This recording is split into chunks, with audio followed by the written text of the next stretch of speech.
एक बार अल्लाह रब्बुल आलमीन ने हजरत जिब्राइल अलैहिस्सलाम के जरिए रसूल अकरम सल्लल्लाहु अलैहि वसल्लम को बताया, हे अल्लाह के नबी, आपके प्यारे सहाबी बिलाल सिर्फ 7 दिन इस दुनिया में जिंदा रहेंगे। 7 दिन बाद वो इंतकाल कर जाएंगे। रसूल अकरम सल्लल्लाहु अलैहि वसल्लम ने अल्लाह रब्बुल आलमीन की तरफ से ये खबर सुनकर अपने खास सहाबी हजरत उमर अल्लाह ताला अन्हु से कहा, हे मेरे सहाबा, मुझे पता चला है कि मेरे प्यारे सहाबी बिलाल 7 दिन बाद इस दुनिया से चले जाएंगे, लेकिन मुझे पता है कि मेरे इस प्यारे सहाबी ने अभी तक शादी का सुन्नत नहीं किया है। इसलिए तुम लोग जाओ, मदीना के हर घर में जाकर देखो कि मेरे इस प्यारे सहाबी के साथ किसी लड़की के पिता अपनी बेटी की शादी के लिए तैयार होते हैं या नहीं। लेकिन तुम उस पिता को जरूर बता देना कि बिलाल अब सिर्फ 7 दिन जीवित रहेंगे। हजरत अली और उमर फारूक रजी अल्लाह ताला अन्हुमा रसूल अकरम सल्लल्लाहु अलैहि वसल्लम से यह आदेश मिलने के बाद हजरत बिलाल रजी अल्लाह ताला अन्हु की दुल्हन की तलाश में निकल पड़े। वे लड़की के पिता के पास जाकर कहते थे, अल्लाह के बारे में प्रिय साथियों, हजरत बिलाल रजी अल्लाह ताला अन्हु के लिए रसूल अकरम सल्लल्लाहु अलैहि वसल्लम एक दुल्हन की तलाश कर रहे हैं। क्या आप में से कोई अपनी बेटी को बिलाल के साथ शादी देने के लिए तैयार है? यह सुनकर लड़की के पिता बोले, हम क्यों नहीं देंगे हमारी बेटी को अल्लाह के नबी के प्रिय साथी हजरत बिलाल के हाथों में। हम जरूर अपनी बेटी को उनके साथ शादी देने के लिए तैयार हैं। यह तो हमारे लिए एक सौभाग्य की बात होगी। फिर हजरत अली और उमर रजी अल्लाह ताला अन्हुमा ने कहा, लेकिन तुम एक बात जान लो, हजरत बिलाल के पास बस 7 दिन है। दुनिया में हजरत बिलाल सिर्फ 7 दिन और जिंदा रहेंगे। फिर वो अल्लाह के रसूल सल्लल्लाहु अलैहि वसल्लम ने आपको ये खबर देने को कहा। जब लोगों को पता चला कि हजरत बिलाल सिर्फ 7 दिन तक इस दुनिया में है, तो उन्होंने कहना शुरू कर दिया कि अगर हालात ऐसे हैं कि बिलाल 7 दिन बाद इस दुनिया से चले जाएंगे, तो हम अपनी बेटी को उनके हाथ में देने के लिए किसी भी कीमत पर राजी नहीं है, क्योंकि हम नहीं चाहते कि हमारी बेटी 7 दिन बाद विधवा हो जाए। फिर हजरत उमर और अली रादी अल्लाह ताला अन्हुमा मदीना के अलग अलग जगहों पर हजरत बिलाल के लिए लड़की खोजने लगे, लेकिन उन्हें कोई लड़की नहीं मिल रही थी। खोजते खोजते वे एक जंगल में पहुंच गए। वहां जाकर उन्होंने देखा कि एक आदमी झोपड़ी बनाकर उस जंगल में रह रहा है। जब उस आदमी ने हजरत उमर अली रदी अल्लाह ताला अन्हु को देखा, तो उसने पूछा, हे अल्लाह के बंदों, आप लोग इस जंगल में मेरी झोपड़ी में आने का क्या मकसद लेकर आए हैं? हजरत उमर अली रदी अल्लाह ताला अन्हु ने उसकी बात सुनकर कहा, हम अल्लाह के नबी के साथियों में से हैं हजरत उमर और अली। हम रसूल अकरम सल्लल्लाहु अलैहि वसल्लम के हुक्म पर यहां आए हैं, उनके एक प्रिय साथी के बारे में। बिलाल के लिए एक लड़की की तलाश कर रहा हूं जिससे उसकी शादी कराई जा सके। तभी एक आदमी बोला, अगर ऐसा है तो मेरे पास एक लड़की है, मैं उसे अल्लाह के प्रिय साथी हजरत बिलाल के हाथों में सौंपना चाहता हूं। और मैं अपनी बेटी को उसके हाथों में क्यों नहीं सौंपूंगा, क्योंकि वह तो अल्लाह के नबी के प्रिय साथियों में से एक है। अगर मैं अपनी बेटी को उसके हाथों में सौंप पाऊं तो मुझे खुद को भाग्यशाली महसूस होगा। फिर हजरत अली और उमर रज़ी अल्लाह ताला अन्हु ने उसे कहा, लेकिन तुम ये बात भी जान लो, अल्लाह के इस प्रिय साथी के पास इस दुनिया में केवल 7 दिन बचे हैं। 7 दिन बाद वह, जब उस शख्स को उनके पास से खबर मिली कि वो इंतकाल करने वाले हैं, तो उन्होंने कहा कि अगर वो सिर्फ 7 दिन और इस दुनिया में जिंदा रहते हैं, तो मैं अपनी बेटी को उनके हाथ में नहीं देना चाहता, क्योंकि मैं नहीं चाहता कि मेरी बेटी सिर्फ 7 दिन में विधवा हो जाए।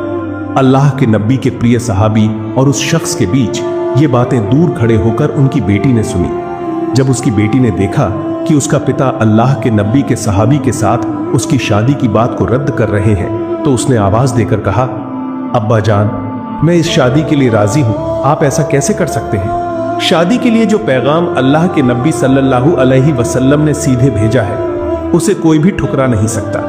अब्बा जान, मेरी जिंदगी में चाहे कितनी भी मुश्किलें क्यों ना हो, मैं चाहता हूं कि मैं रसूल अकरम सल्लल्लाहु अलैहि वसल्लम के इस हुक्म का पालन करूं। फिर अल्लाह के नबी के प्यारे सहाबी हजरत बिलाल के साथ उस लड़की की शादी हो गई। हजरत बिलाल रादी अल्लाह ताला अन्हु ने उनसे पूछा, हे अल्लाह की बंदी, तुम ये जानने के बाद भी मुझसे शादी क्यों कर रही हो, जबकि मैं सिर्फ 7 दिन तक इस दुनिया में रहने वाला हूँ? 7 दिन बाद तो तुम विधवा हो जाओगी। तब उस लड़की ने जवाब दिया, हे अल्लाह के प्यारे साथी, भले ही 7 दिन बाद मैं विधवा हो जाऊं, फिर भी मैंने अपने जीवन से रसूल अकरम सल्लल्लाहु अलैहि वसल्लम का एक हुक्म निभाने में कामयाबी पाई है, इसलिए मैं खुद को धन्य महसूस कर रही हूं। और आपके जैसे अल्लाह के नबी के एक प्यारे साथी को अपना पति पाना तो मेरे लिए बहुत बड़ी किस्मत की बात है। हजरत बिलाल रादियल्लाहु ताला अन्हु जिस दिन इत्तिहाल करेंगे उस दिन उन्होंने अपनी पत्नी से कहा, बीबी आज रात ही मैं इत्तिहाल करने वाला हूं। इत्तिहाल से पहले मुझे कुछ रोटी खाने का मन कर रहा है, तो तुम जाओ पड़ोसी के घर से थोड़ा आटा लाकर मेरे लिए कुछ रोटियां बना दो। हजरत बिलाल रादियल्लाहु ताला अन्हु की पत्नी ने उनके कहने पर 7 रोटियां बनाकर उनके सामने रख दी। तभी एक भिखारी दरवाजे पर आकर बोला, हे घर के मालिक, मैं कुछ दिनों से कुछ नहीं खा पाया हूं, भूख से मेरा पेट जल रहा है, कृपया मुझे कुछ खाना दान कर दे। हजरत बिलाल रादियल्लाहु ताला अन्हु ने जब देखा कि उनके दरवाजे पर एक भिखारी खाना मांग रहा है, तो उन्होंने अपनी मौत से पहले की आखिरी इच्छा पूरी न करते हुए सारी रोटियां उस भिखारी को दे दी।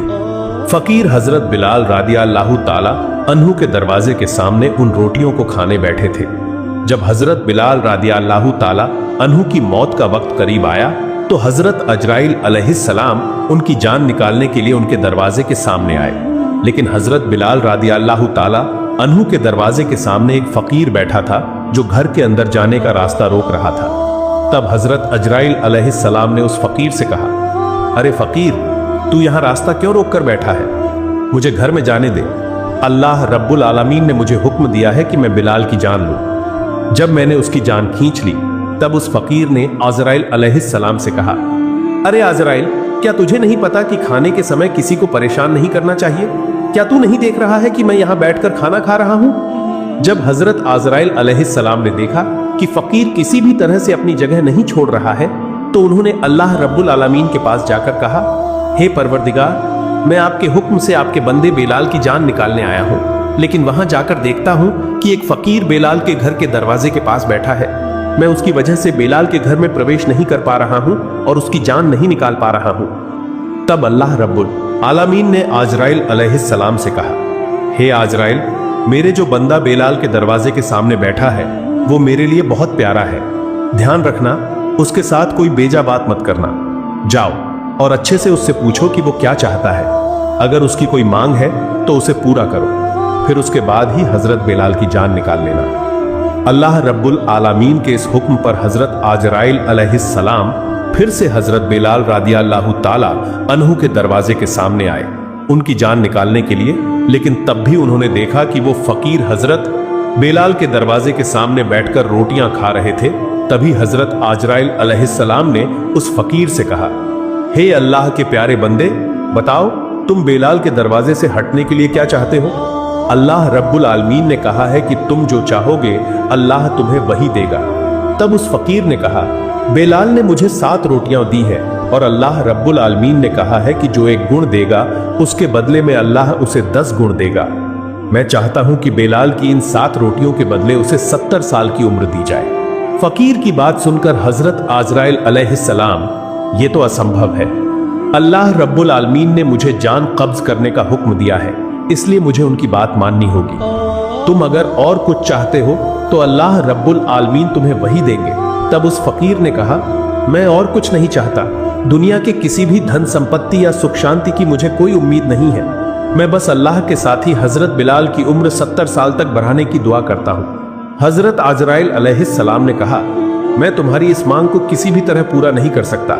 अल्लाह रब्बुल आलमीन मुझे उसकी जान कब्ज करने का आदेश दिया गया है, इसलिए मुझे उसकी जान कब्ज करनी होगी। तब उस फकीर ने कहा, अजराइल, अल्लाह ताला ऐसा कोई काम नहीं कर सकते। अगर अल्लाह रब्बुल आलमीन ने बेलाल की उम्र नहीं बढ़ाई तो मैं 70 साल तक बेलाल के दरवाजे के सामने 60 रोटियां खाऊंगा। इस तरह न तुम बेलाल के घर में प्रवेश कर पाओगे और न उसकी जान कब्ज कर सकोगे। रसूल अकरम सल्लल्लाहु अलैहि वसल्लम ने पवित्र हदीस शरीफ में ऐलान किया है कि अल्लाह रब्बुल आलमीन की इस दुनिया में अल्लाह के कुछ प्रिय बंदे हैं। अगर अलामीन के नाम पर कोई बात कह दी जाए तो अल्लाह रब्बुल आलमीन जरूर उस मांग को पूरा करेगा। हजरत बिलाल के दरवाजे के सामने जो फकीर बैठा था वो कोई साधारण फकीर नहीं था, वो अल्लाह और उसके रसूल का दीवाना था, हजरत वेस्कुरी रहमतुल्लाह अलैहि। जब हजरत वेस्कुरी रहमतुल्लाह अलैहि ने अल्लाह के सामने हजरत बिलाल की जिंदगी बढ़ाने की मांग की तो अल्लाह रब्बुल आलमीन ने उस मांग को पूरा किए बिना नहीं रह सके। फिर उन्होंने हजरत अजराइल अलैहि सलाम को बुलाकर कहा, हे मलाकुल मौत अजराइल, मेरे प्यारे बंदे वेस्कुरी ने एक मांग की है और मैं, अल्लाह, ये दावा मैं कैसे पूरा नहीं कर सकता। हे आजराइल, तुम लौट आओ।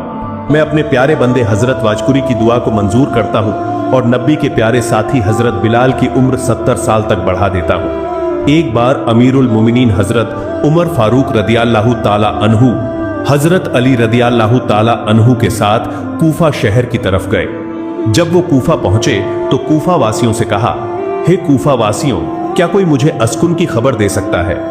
हमारे लिए खास हिदायतों का पालन करने के लिए अल्लाह के प्यारे बंदे से मिलना बहुत जरूरी है। तब कुफार के रहने वालों ने कहा, हुजूर, हम ऐसे किसी शख्स को नहीं जानते।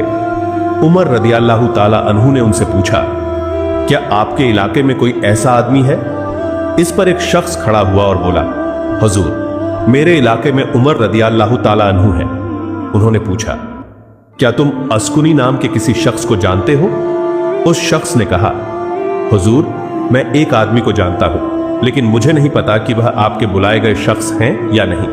वह एक पागल किस्म का आदमी है। जब लोग हंसते हैं वह रोता है और जब लोग रोते हैं वह हंसता है। वह ऊंट पर बैठकर दिन बिताता है। उसकी कपड़े फटे और गंदे होते हैं। वह हमेशा लोगों की नजर से दूर रहना पसंद करता है। हजरत उमर रज़ियल्लाहु ताला अन्हु ने उस आदमी से कहा, तुम हमें उस तक ले चलो, हम ऐसे ही एक आदमी की तलाश कर रहे हैं। अल्लाह के नबी सल्लल्लाहु अलैहि वसल्लम ने हमें उसके बारे में सब निर्देश दे दिए हैं। तुम जो निर्देश बता रहे हो, रसूल अकरम सल्लल्लाहु अलैहि वसल्लम ने हमें ऐसे ही निशान बताए थे, इसलिए तुम हमें उस व्यक्ति के पास ले चलो।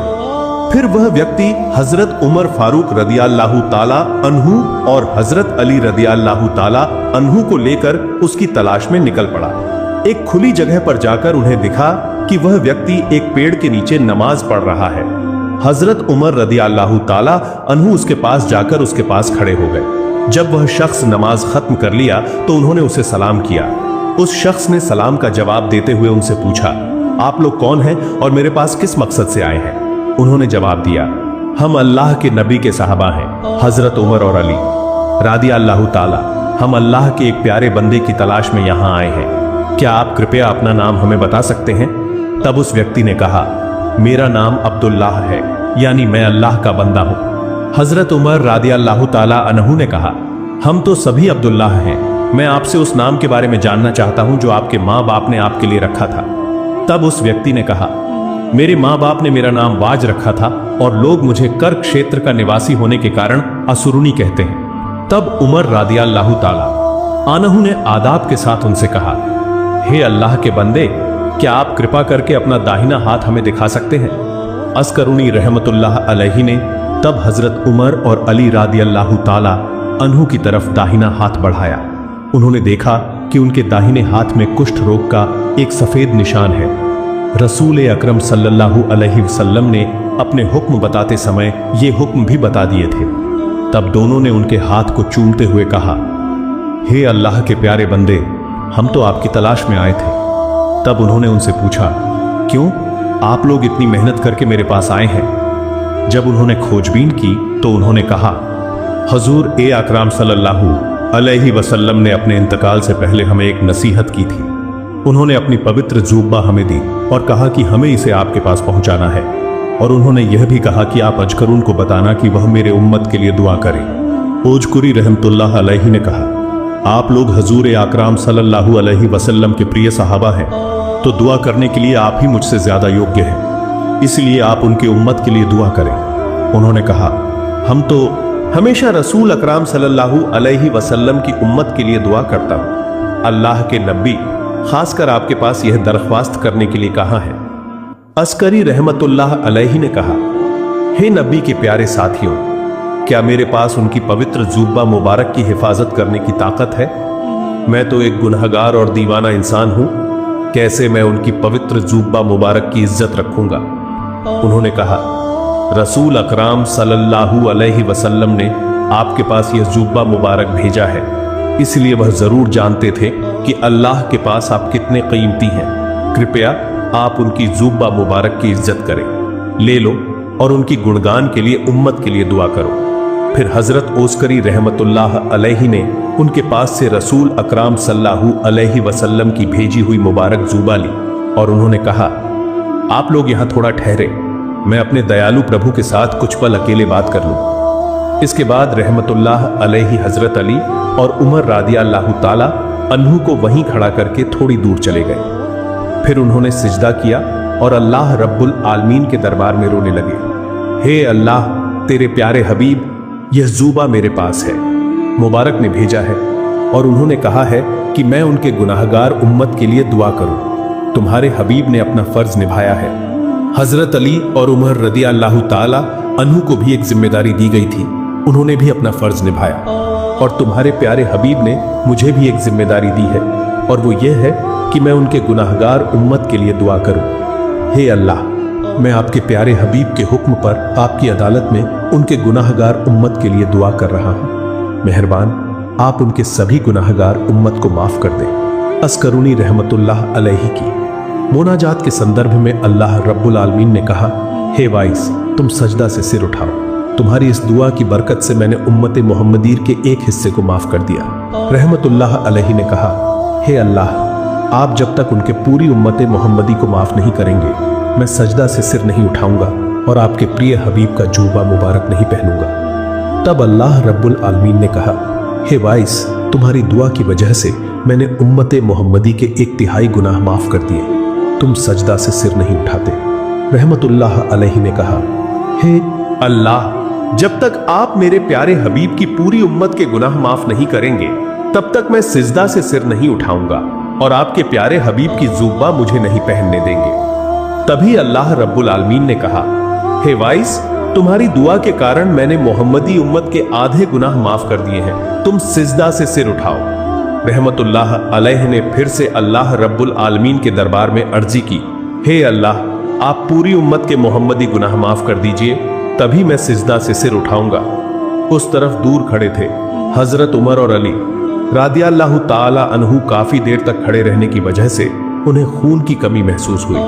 तब उन्होंने हजरत वाज करीम रहमतुल्लाह अलैहि के पास जाकर देखा कि वह वास्तव में क्या कर रहे हैं। जब हजरत उमर और अली रादियल्लाहु ताला अन्हुम वास्कुरी रहमतुल्लाह अलैहि के पास पहुंचे तो उनका ध्यान भंग हो गया और आशिक मासूक के प्रेम का बंधन टूट गया। फिर उन्होंने बहुत अफसोस के साथ हजरत उमर और अली रादियल्लाहु ताला अन्हुम से कहा, अगर आप थोड़ी देर और आते तो मैं पूरी उम्मत मोहम्मद की गुनाहों को माफ कर सकता था। आप लोग मेरे पास जल्दी आ गए। आसानी से मेरा ध्यान भंग हो गया, जिसकी वजह से मैं अल्लाह रब्बुल आलमीन से सारी उम्मत मोहम्मदी की गुनाहों की माफी नहीं मांग सका। तब उन्होंने अफसोस के साथ अल्लाह रब्बुल आलमीन के दरबार में तौबा की और फरियाद की, हे अल्लाह, आपके प्यारे बंदे का ध्यान भंग करने के लिए हमें माफ कर दें। फिर हजरत अली रजी अल्लाह ताला अन्हु ने जिक्र किया, हे अल्लाह के बंदे, आप अल्लाह के रसूल को कितना प्यार करते हैं, फिर भी आपने उनकी जिंदगी में मदीना आकर उनसे मुलाकात क्यों नहीं की। अस्करी रहमतुल्लाह अलैहि ने तब उन्हें, आप लोग हमेशा रसूल अकराम सल्लल्लाहु अलैहि वसल्लम के पास ही होते थे, तो बताओ उनके चेहरे पर जो भौहें थीं, क्या वो जुड़ी हुई थीं या उनमें कोई खाली जगह थी। अल्लाह के प्यारे बंदे रसूल सल्लल्लाहु अलैहि वसल्लम की इज्जत और मान को देखते हुए हम कभी भी उनके चेहरे की तरफ देख नहीं पाते थे। तब रहमतुल्लाह अलैहि ने कहा, हे नबी के प्यारे सहाबियों, लेकिन मैंने कभी नबी को नहीं देखा। फिर भी मैं तुमसे बताता हूं कि रसूल अकराम सल्लल्लाहु अलैहि वसल्लम की भौहें कैसी थीं। मेरे मन में रसूल अकराम सल्लल्लाहु अलैहि वसल्लम को देखने की तीव्र इच्छा थी, लेकिन मेरी एक बुजुर्ग और बीमार माँ थी, जिसकी देखभाल करने वाला इस दुनिया में मेरे अलावा कोई और नहीं था। इसलिए मैं कभी भी उन्हें छोड़कर रसूल से मिलने नहीं जा सका। फिर हजरत उमर रजी अल्लाह ताला अन्हु ने अस्करुनी रहमतुल्लाह अलैहि के पास जाकर कहा, आप मेरे लिए अल्लाह से थोड़ी दुआ करें। अस्करुनी रहमतुल्लाह अलैहि ने कहा, मैं किसी खास व्यक्ति के लिए दुआ नहीं करता, मैं अल्लाह से हर नमाज में बाद में मैं दुआ करूंगा कि तुम्हारे प्यारे हबीब के उन उम्मतों को जो ईमान के साथ इस दुनिया से रुखसत होंगे तुम माफ कर देना। तो अगर तुम इस दुनिया से ईमान के साथ रुखसत हो सकते हो तो मेरी ये दुआ आखिरत में तुम्हें मिलेगी। हजरत उमर रदियल्लाहु अन्हु ने कहा, क्या मैं आपके खर्चे के लिए कूफा के गवर्नर को एक खत लिख दूं ताकि हर महीने वो आपको एक निश्चित रकम दे सके जिससे आप अपनी जिंदगी आराम से बिता सकें। तब वेस्कुरी रहमतुल्लाह अलैहि ने उमर रदियल्लाहु अन्हु से कहा, ये 2 दिरहम मैंने ऊंट चोरी करके कमाए हैं, क्या आप मुझे यकीन दिला सकते हैं कि इन 2 दिरहम को खर्च करने के लिए मैं जिंदा रहूंगा? और अगर आप मेरी जिंदगी की गारंटी नहीं दे सकते तो मुझे आपकी नजरें पाने की कोई जरूरत नहीं है। हजरत उमर फरूक रदियल्लाहु ताला अन्हु ये सुनकर आंखों में आंसू लेकर रोने लगे। फिर उन्होंने कहा, हे अल्लाह के बंदे, इस दुनिया में कौन किसी की मौत की गारंटी दे सकता है? अफसोस, हम दुनिया में कितने व्यस्त और पागल हो गए हैं आपकी तरह। अल्लाह के प्रिय बंदे हैं, इसलिए अल्लाह रब्बुल आलमीन ने आपके जरिए हमें रोजी दी है। अगर इस दुनिया में आपके जैसे बंदे न होते तो शायद अल्लाह रब्बुल आलमीन हमें एक बूंद पानी भी रोजी के तौर पर न देते। तब ओस कुरानी रहमतुल्लाह अलैहि ने कहा, अब आप मुझे विदाई दीजिए, मैं हमेशा लोगों की नजरों से दूर रहना पसंद करता हूं। उमर रदियल्लाहु ताला अन्हु ने उनसे कहा, हे अल्लाह के प्रिय बंदे, अगर कभी आपको कोई जरूरत हो तो हमें याद करेंगे। ओस कुरानी रहमतुल्लाह अलैहि ने कहा, हे अल्लाह के नबी, प्रिय साथी, अल्लाह रब्बुल आलमीन, मेरे अच्छे अभिभावक, मैं हमेशा अपनी सभी जरूरतें उसी से बताता हूं, दुनिया के किसी भी सबसे अच्छे मखलूक के सामने नहीं। ये कहकर वाजकुरी रहमतुल्लाह अलैहि ने उनसे विदाई ले ली।